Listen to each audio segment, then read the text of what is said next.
atraksi itu mengajak pengunjung untuk terlibat di dalam sana.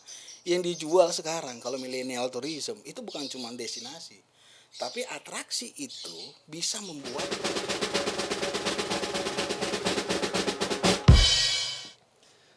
Oke, assalamualaikum warahmatullahi wabarakatuh. Jumpa lagi dengan Dema Kahaki. Kali ini podcast yang kedua. Kembali lagi dengan saudara Dito. Tapi bukan suatu yang direncanakan. Karena memang nyari narasumber itu susah. Asli susah. Gua ajak Jadi si gue A. buat pancingan. Asli susah. Gua ajak si A, dia katanya takut di depan kamera. Ajak si B, bla bla bla banyak lah. Pokoknya intinya pada gue nggak tahu, entah ketakutan atas informasi yang mau disampaikan, entah ketakutan sama kamera. Kan padahal kita cuma ngobrol biasa. Ngobrol biasa. Bedanya ada depan kamera. Iya. Cuma bedanya ada depan kamera. Terus pertanggungjawabannya. Makanya semuanya kita pakai itu nanti. Apa yang kayak waktu-waktu itu loh. Jam-jam. Tapi kali ini gue seneng banget gue hari ini. Gimana? Udah kemajuan, bisa beli meja. Iya. Ada kopi, rokok. Iya. Ada kue. Tapi mereknya mereknya nih, tuh. Tutup.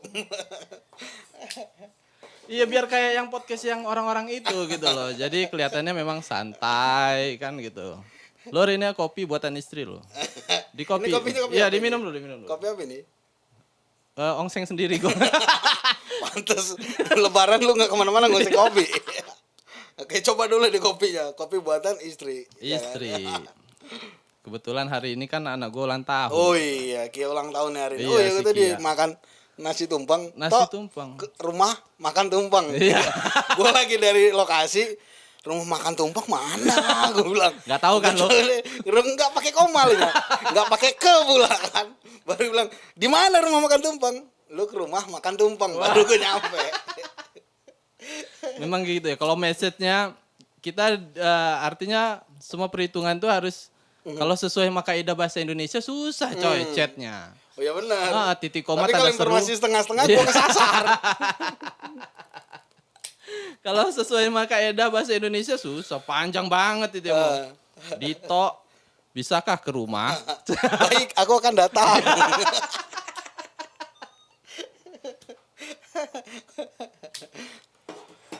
Jadi apa perkembangan? Sekarang kan udah ada istilah baru tuh, new normal. New normal. Kemarin kita waktu podcast pertama kita bahas masalah kegiatan kita pada saat di COVID. Semuanya terbelenggu lah ya. Istilahnya kayak yang lagu yang gue ciptain itu ada terbelenggu-belenggunya gitu. Yang mana gue belum dengar. Jadi kan gitu. Apa sekarang kondisinya gimana tuh? Kondisi sekarang ya beberapa destinasi sudah mulai manasin mesin ya. Udah manasin mesin. Destinasi wisata sudah mulai pada manasin mesin. Ada beberapa yang sudah mulai buka tapi tetap jaga jarak. Karena beberapa juga ya kalau nggak mikirin protokol kesehatan juga bahaya. Bakal jadi bumerang, bisa jadi bom waktu sewaktu ke depannya. Tapi memang ya mau nggak mau kondisi new normal ini benar-benar new buat kita. New normal artinya kita tinggal menyesuaikan lah, kita switch. Artinya ini jadi kesempatan juga mungkin ya buat pengelola destinasi untuk mengelola destinasinya jadi lebih bijak.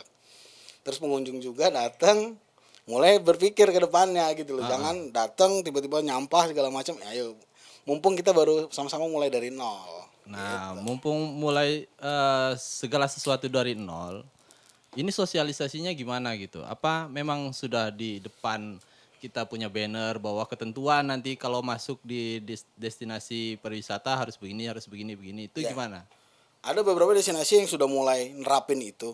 Udah mereka sudah rapat secara internal, terus mengundang beberapa pihak juga stakeholder pariwisata. Ini aku lihat lewat media sosial ya. Karena perjalanan yang paling mudah saat ini melalui media sosial. Iya, sekali. Nah, itu keren. Gitu ya. Iya. Udah mulai nerapin itu. Jadi mungkin kalau kemungkinan sih tanggal 6 Juni ya sudah mulai semua destinasi wisata sudah mulai dibuka. Nah, ini jadi peluang juga nih buat pengelola destinasi wisata yang dekat akses ke Kota Bandar Lampung utamanya ya. Karena kalau sekarang ini kebutuhan itu bukan sandang, pangan, papan doang. Sandang, pangan, papan, piknik. Liburan lah ya. Liburan.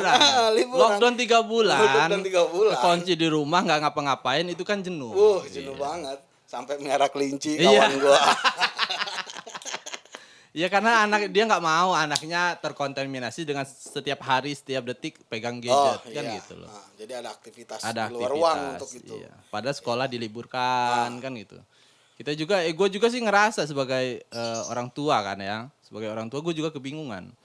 Kita yang orang tua gini aja, artinya gue nyari-nyari kegiatan kayak podcast, kayak cover-cover lagu itu gue nyari kegiatan biar gue nggak suntuk.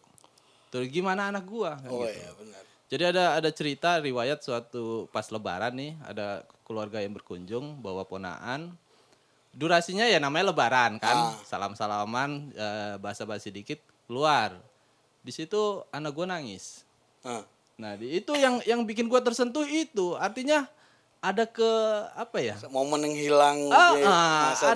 Mereka itu pengen berontak sebenarnya, cuman karena ngelihat bapaknya udah melotot sedikit kan. Bapak gua nggak mau. Akhirnya Iya, anak kecil itu kayak gitu. Jadi karena imbasnya lockdown itu sangat besar. Gua rasa sangat besar. Anak-anak pasti larinya ke gadget. Iya. Pasti lari ke gadget. Dan gadget kalau kita nggak ngontrol malah bisa jadi bumerang lebih bumerang juga. Apa belajar sekarang pakai gadget. Terus kita mau kita batasin jam penggunaan gadget nggak bisa. Nggak bisa. Karena kita harus mikirin kegiatan apa yang harus mereka lakukan kan gitu loh. Nah ini bisa jadi kebiasaan baru nih. Iya, guru-guru sudah nanti mulai beralih ke gadget. Ya mudah-mudahan aja semua ini bisa cepat teratasi. Iya. Artinya bisa dikendalikan semua karena ya mau nggak mau lah. COVID ini cuman kita sendiri yang bisa ininya. Akhirnya kita benar anjuran pemerintah gue bilang ya udah kita harus bersahabat dengan itu virus. Mau nggak mau kita harus berdampingan kan? Sama virus itu sendiri. Tapi kalau pengertian gue sih agak ekstrim ya, new normal. Kalau nggak tahu lah, otak gue agak ke kiri selama di lockdown ini. Jadi bahasa kasarnya mungkin yang kuat, yang lemah ya. Yeah. Jadi seleksi alam artinya. Jadi ya balik lagi ke diri kita, gimana prepare-nya untuk seleksi alam nih. Gimana buat kita jadi kuat dan bertahan di seleksi kan gitu. Amin. Balik lagi ke pariwisata itu gimana? Pengunjungnya udah lumayan? Pengunjung lumayan banyak sih enggak, tapi paling enggak kita sudah mulai siap-siap. Artinya beberapa kemarin gue main ke Lampung Timur juga destinasi pada tutup total. Dan mereka ini yang gue salutnya gitu loh. Semua kawan-kawan Pokdarwis yang mengelola destinasi mereka benar-benar ketat. Bisa di lockdown 2 km radius dari destinasi. Jadi kalau ada orang nekat jalan kaki tuh ke pantai 2 kilo. Wah gue bilang ini keren banget gue bilang. Mereka swadaya gitu? Swadaya. Jadi lockdown ditutupnya di portalnya itu bisa sampai 3 lapis.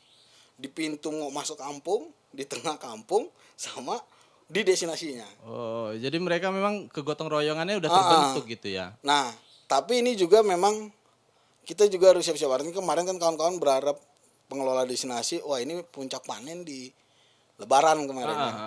Tapi kemungkinan ini kan bergeser. Makanya gue bilang santai aja, rezekinya nggak datang sekarang, tapi digeser nanti. Nah, kita siap-siap karena memang kalau nggak ini, ya karena yang paling alternatif, paling efisien ketika orang pengen berlibur bawa keluarga dengan budget murah, paling nggak jarak 1 jam 2 jam dari rumahnya, ya destinasi sekitaran. Makanya destinasi sekitaran kota itu bakal jadi alternatif untuk liburan. Iya, keluarga. banyak pilihan kan di Kota Bandar Lampung, banyak banget pilihan mulai dari tempat selfie itu tempat selfie ada, selfie terus ada Lembah Hijau, ada Puncak Mas. Banyak pilihan, baik wisata belanja, terus wisata alam itu banyak pilihan. Nah, inilah ya manfaatin kalau ku bilang sih udah deh kita ngambil ceruk pasar yang lokal aja. Paling enggak kita nyukupin kebutuhan lokal. Karena kemungkinan kalau gue lihat next yang untuk orang menginap segala macam itu butuh waktu. Karena untuk mereka akan stay di hotel terus akan berkunjung dari luar daerah itu mungkin akan ketahan dulu. Nah itu yang kita belum tahu itu protokolnya gimana yang dari luar daerah. Apakah masih ditahan di Merak yang dari Jakarta mau ke Wah, Sumatera. iya itu Itu kan update. masih belum jelas Belum kan, jelas. belum jelas. Jadi kita mau bayangin pasarnya keluar dari Provinsi Nah, Lampung kan belum bisa. kalau gue sih harapannya ya dengan kondisi yang kayak gini, memang pariwisata udah terbukti deh. Itu dongkrak pendapatan asli daerah luar biasa. Iya, iya. Nah, mohon nih pemerintah kota nih, tolong dipikirin dong. Gimana caranya ketika ini dipersiapkan gitu loh. Jadi kalau mau bangun infrastruktur, ntar dulu lah kita fokus dulu karena udah jelas nih orang datang berkunjung satu destinasi, mereka akan ngeluarin duit gitu loh. Nah, Nah, itu yang pas. itu. Karena memang gua hari ini dapat WA kan ya. Ah, Ada kawan-kawan yang nyebar bahwa ini beritanya sangat apa ya? Sangat menarik buat gua. apa itu? Apa itu? Jadi ini gue bacain aja nih dari ilampung.com bahwa Herman HN wali kota Bandar Lampung Ah. itu mempersilahkan tempat karaoke beroperasi. Waduh. Jadi gimana coba kan? Kawan-kawan gimana? Itu tempat karaoke aja sudah disilahkan beroperasi, apalagi hotel dan segala macam. Mungkin dukungan pemerintah memang sudah ke sana toh. Ya. Nah, sama ini karena persiapan ini memang harus benar-benar kita siapin beneran karena gini. Otomatis ada beberapa destinasi yang mereka akan keberatan berat ketika akan mulai baru. Dengan kondisinya normal sekarang ini karena mungkin ya mereka punya infrastruktur yang akhirnya harus diperbaiki dulu segala macam. Nah, ini kalau ada baiknya gitu loh dapat dukungan entah deh apa gimana caranya supaya destinasi ini cepat bangkit karena mau nggak mau retribusi dari mereka itu besar juga loh. Ya sebenarnya sih kalau ngelihat perkembangan ya politik daerah ya Kota Bandar Lampung ya kan bentar lagi pemilihan loh. Iya juga. Iya tinggal pepet sana ya kan.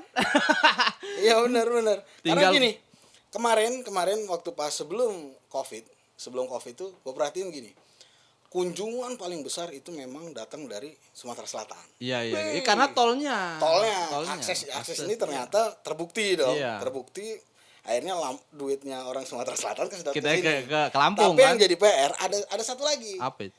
Jadi mereka datang misalnya spend money sekitar 3 jutaan gitu kan. Begitu masuk Kota Bandar Lampung, 800.000 udah kenyang.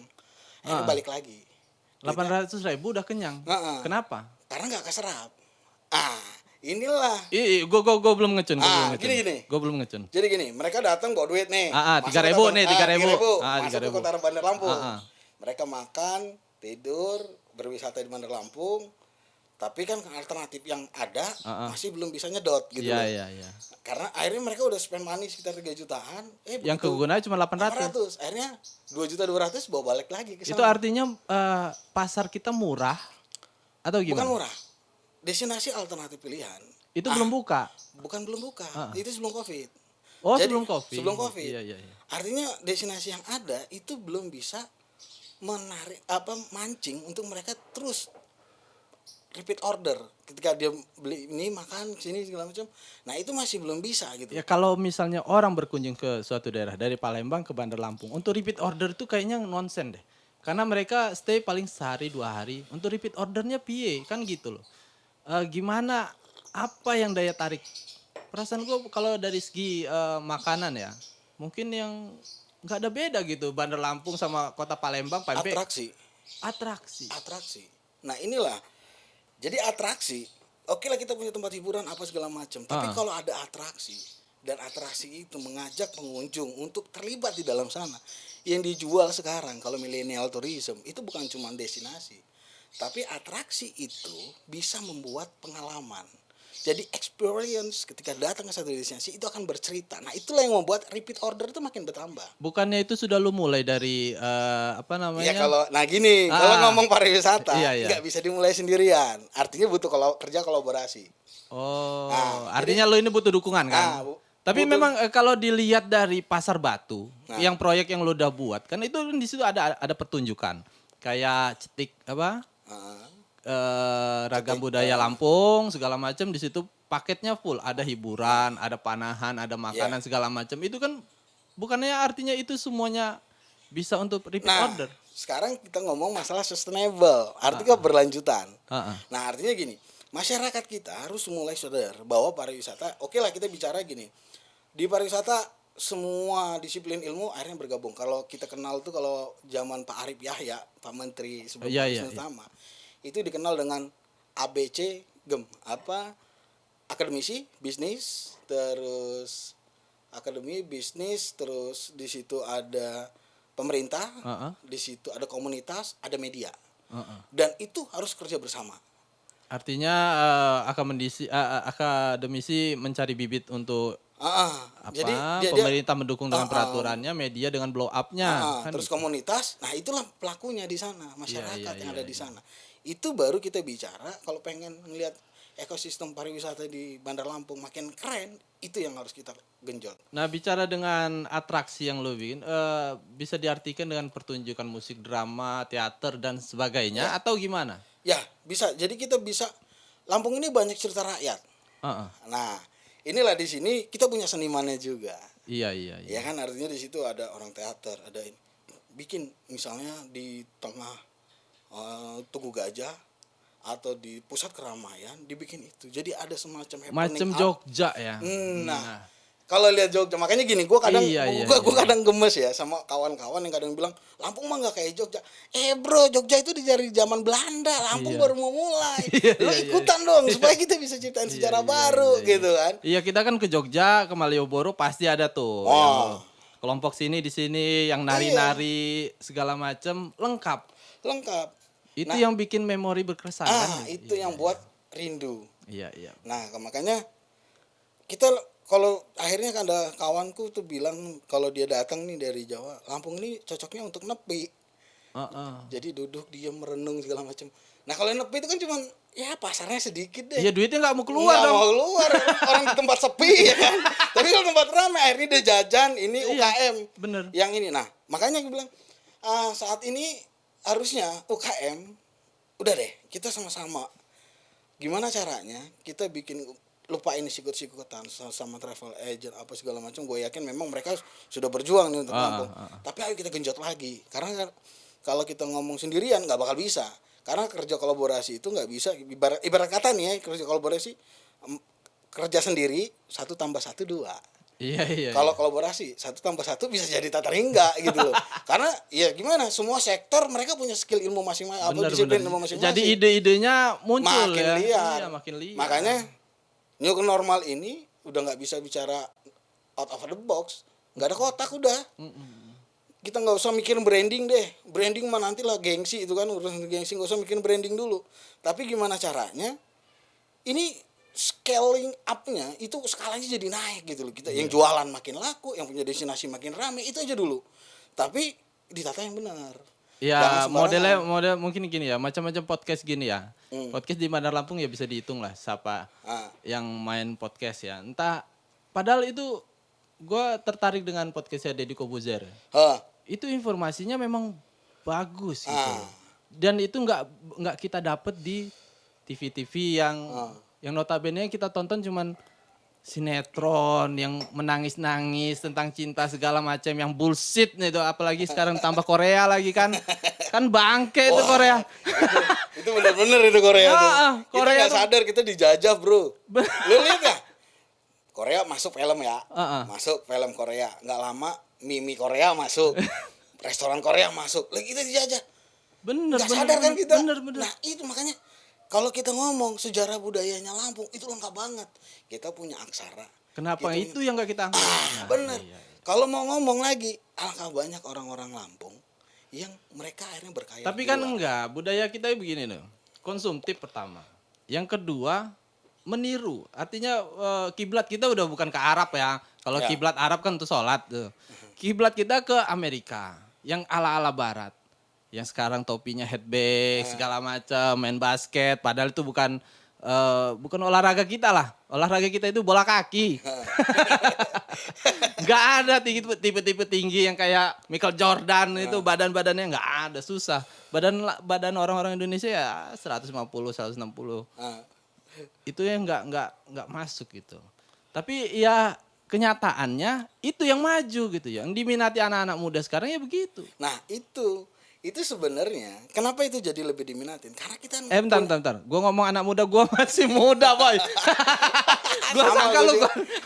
Gue 98 loh. Gua 17. Gue lahir 98 loh gua. Nanti gua edit dah, nanti gua edit. Gue masih muda. Maksud gue anak-anak seusia gue gitu loh, anak-anak seusia gue. Jadi gimana tadi? Lanjut. Jadi gue bilang itu tinggal kemasan. Jadi kalau kita bisa ngemas, kita nggak kalah kok. Bener, kita nggak kalah. Kita punya ada topeng Sekura tuh di Lampung Barat. Iya, iya. Itu kan punya sejarah, punya cerita. Kalau itu dibikin event tahunan, ya itu sudah tapi ada. Sudah Ada event tahunan. Sama selancar kan ya di Krui. Kita tinggal gini, kita storytelling. Jadi storytelling kita itu memang lemah. Nah, ini penulis Storytelling maksudnya menceritakan. mendongeng. Dalam bentuk misalnya bisa melewat YouTube, lewat apa kita bikin video, kita bikin. Nah, storytelling itulah yang akhirnya membuat orang semakin tertarik ke sana. Kayak misalnya film Korea ada, udah lah kita ngomong film Korea ada. Film Korea kan dia, ceritanya ini sih. Gue walaupun nggak nonton ya, tapi kalau gue dengar dari kamu, beneran gue nonton. Cek YouTube gue. Historinya. gua cuma Hong Kye Kyu itu lah. Terus BTS apa ya? Padahal sunat aja enggak ya. What? Gue nggak lihat. Aduh, kadang repot memang. Ya nggak jauh-jauh ya, di rumah gue ya Korea semua. Anak gue yang gadis Korea, wallpapernya Korea. Susah gue untuk istilah satu ngelawan yang gimana ya. Udah biarlah. Yang penting itu selama itu positif, lanjutlah. Oke.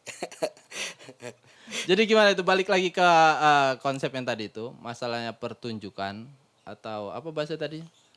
Atraksi. Itu perlu dikemas dalam bentuk apa nih gitu? Sesuatu yang lebih menarik.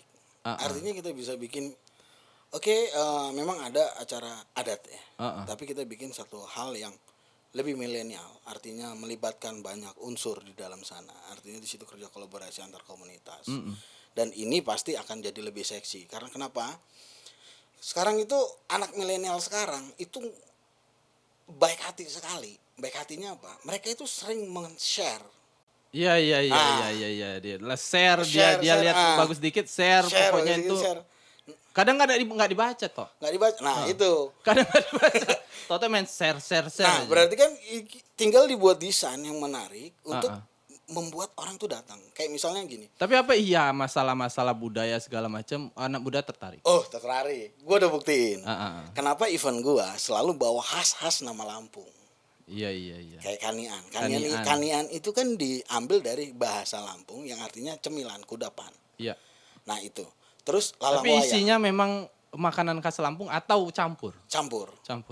Tapi temanya itu tetap kita paduin antara atraksi kekinian sama atraksi tradisional. Dan bahkan ada yang udah kontemporer kan di sana. Terus ada lagi lalang waya. Lalang waya itu diambil dari bahasa Lampung yang kuno, yang orang udah lupain. Bahkan waktu itu pas pertama kali launching lalang waya, lu tahu nggak yang datang siapa? Siapa? Kadis Perdagangan. Kenapa katanya? Ini ada lelangnya, bukan Bu, ini lalang waya. Gue bilang, loh ini kok sekarang ini saya yang di ini. Bukan lelang ya? Bukan lelang. Ini lalang waya ini kan artinya bersukaria. Jadi yang datang perdagangan, bingung gue ini acaranya dinas pariwisata yang datang Kadis Perdagangan. Tapi ya udah gitu loh. Akhirnya datang ya mau nggak mau gitu loh. Udah tetap dia ikut buka karena di situ waktu itu ada perwakilan dari Kementerian Pariwisata juga. Nah itu. Nah berarti kan kita sendiri gitu loh sama bahasa daerah kita itu sudah mulai lupa. Iya. Bahkan ada beberapa budayawan termasuk desainer itu mereka ini kok bisa dapat namanya lalang waya dari mana? Karena kalau gue lihat nih adabnya orang Lampung itu ketika mereka bersukaria itu tetap tidak hilang dari koridornya. Dan ini satu filosofis yang memang harus diangkat dengan secara kekinian gitu loh.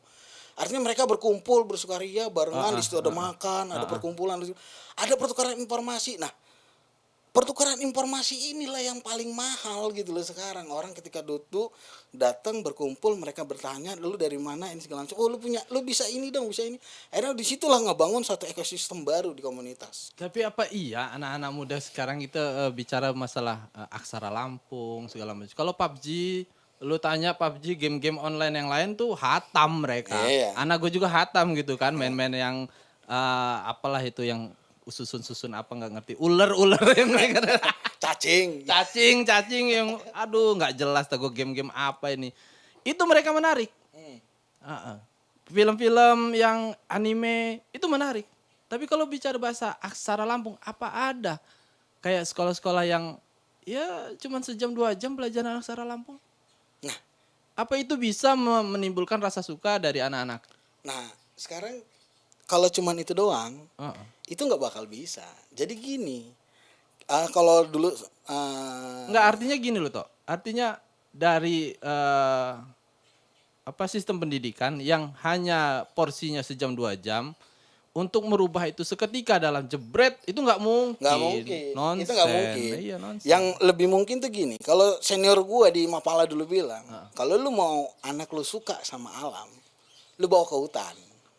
Oke. Nah, Oke. sekarang gini, dia desa-desa tua, artinya di situ yang masih mereka menjaga adat istiadatnya segala macam, itu ada. Di Lampung, di Bandar Lampung juga ada. Gua gitu. nggak tahu. Ada itu, nah berarti lu, makanya kenapa anak lu agak suka gitu loh. Gue padahal keliling Lampung loh. Keliling Lampung tuh Iya. kok gue nggak tahu ya. Nah, makanya gue juga gini, gue gini, gue dari 2011 kalau nggak salah ya, 2011 gue lebih banyak jalan-jalan di Lampung. Dan pikir gue waktu itu, dalam waktu 3-4 tahun, Lampung hatam. Heeh. Ternyata masuk Pekon ini ada cerita baru. Geser Pekon lagi punya kebiasaan baru. Geser ini punya pemandangan beda, ini punya budaya beda. Terus setiap ini dia punya 100 cerita. Bahkan makanya kalau dibilang Lampung itu miniatur Indonesia, ya benar. Karena masing-masing desa, lu masuk ke pesisir Kalianda, ketika lu masuk ke pesisir Sekerui, itu ada cerita yang baru lagi gitu loh. Dan itu makanya gini, gue yang nggak habis pikir nih sampai detik ini, Lampung Timur itu punya situs purbakala. Pugung Raharja. Pugung Raharja, ya, Kan ya. lu udah pernah diajak Ya, sana ya, lu. ya, pernah. Nah, di sana. SD. Lunya SD. Iya, pas SD. Cuma sekali itulah. Nah, kan padahal di situ itu kan lengkap. Iya. Mulai dari mereka belum menganut agama, Bener. Hindu, Buddha segala macam itu ada gitu. Lah, kita tinggal ke museum lah bisa lihat. Nah, tapi kan beda. Kalau dibawa ke sana, yang kita jual kan experience. Yang kita Oh, iya, ajak iya, itu iya. experience, pengalaman mereka. Kenapa ada benteng tanah? Ya. Ya. Oke, kalau lu nggak bisa jelasin, jangan paksa lu jelasin. Ini benteng tanah karena nanti lu nggak jawabnya salah-salah supaya lu kelihatan keren kan. Ntar. Gua 0. Nah, yang kayak gitu, itu kan pasti punya cerita. Belum nanti kalau memang ini lu ajak ke desa Melinting, di sana masih menjaga ini. Nah, itu kan membuat rasa kecintaan anak-anak sekarang tentang budayanya. Karena itu identitas bangsa loh. Keren bener gue ngomong. Enggak, gue terus terang gue gawean gue kan memang keliling lapangan ya. Keliling lapangan hampir seluruh titik di Lampung gue pernah masuk. Nah, ya. Tapi nggak ada bayangan gue nyari cerita. Nah, itulah. Makanya kalau ini digeser, di switch. Karena gini, gue pribadi. Enggak, gue heran juga seorang Dito bisa punya ide nyari cerita. Basicnya lu apa basic lo? SE kan lo? Basic gue macam-macam, Pak. Jadi Lu gue basic punya lu berapa apa basic lu? Jadi pokoknya gue nggak peduli lah gue. Tapi gue pengen yang jelas, gue pengen tahu nih. Karena gini, yang pertama gue cintanya gitu loh. Gue lebih Enggak, soalnya jarang sosok muda yang fokus dengan pariwisata. Yang kaitan sama budaya-budaya. Jarang banget toh, asli. Asli. Kayaknya langka loh ini, perlu di Jangan gue taruh gue di museum. Gue yang mau tahu itu lu dapet itu ide pertama suka dengan kebudayaan, suka dengan yang berbau pariwisata itu di mana titiknya? Jadi Soalnya titik itu yang bakal bisa ditularin ke orang-orang lain. nah, jadi gini, basic gue itu dulunya itu pecinta alam. Oke. Jadi pecinta alam itu ada namanya sosiologi pedesaan. Iya. Arti sosiologi pedesaan itu kita berbaur dengan masyarakat desa. Nah, dari masyarakat desa itulah ada satu sisi yang mereka itu anggap biasa. Lah, Misalnya gini, oke.